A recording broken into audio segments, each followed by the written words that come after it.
মাননীয় chief whip, আপনি এখন যুব ক্রীড়া মন্ত্রণালয় সম্পর্কিত স্থায়ী কমিটি পুনর্গঠন সম্পর্কিত প্রস্তাব উত্থাপন করতে পারেন।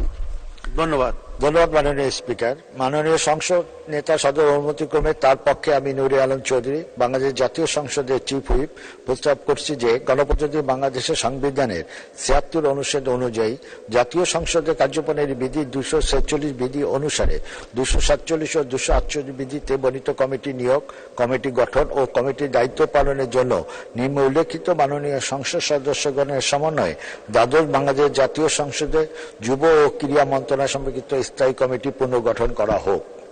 জনাব মোহাম্মদ জাহিদ আহসান রাসেল, ১৯৫, গাজীপুর ২ সভাপতি, ভারপ্রাপ্ত মন্ত্রী অথবা প্রতিমন্ত্রী সদস্য।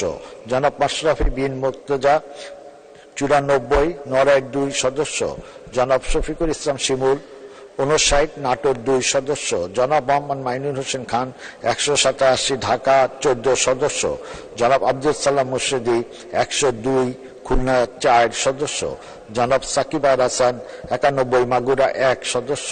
জনাব মোহাম্মদ সুলাইমান সেলিম, ১৮০, ঢাকা ৭ সদস্য। জনাব মহিউদ্দিন মহারাজ, ১২৮, পিরোজপুর ২ সদস্য। লায়লা পারভিন, ৩১৩, মহিলা আসন ১৩ সদস্য। ধন্যবাদ মাননীয় চিফ হুইপ।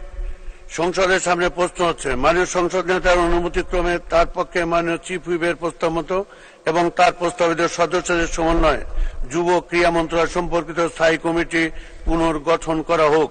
যারা এই প্রস্তাবের পক্ষে আছেন তারা হা বলুন, যারা এই প্রস্তাবের বিপক্ষে আছেন তারা না বলুন। হা জয় যুক্ত হয়েছে, হা জয় যুক্ত হয়েছে, হা জয় যুক্ত হয়েছে। অতএব প্রস্তাবটি সংসদে সর্বসম্মতিক্রমে গৃহীত হল এবং যুব ক্রীড়া মন্ত্রণালয় সম্পর্কিত স্থায়ী কমিটি পুনর্গঠিত হল।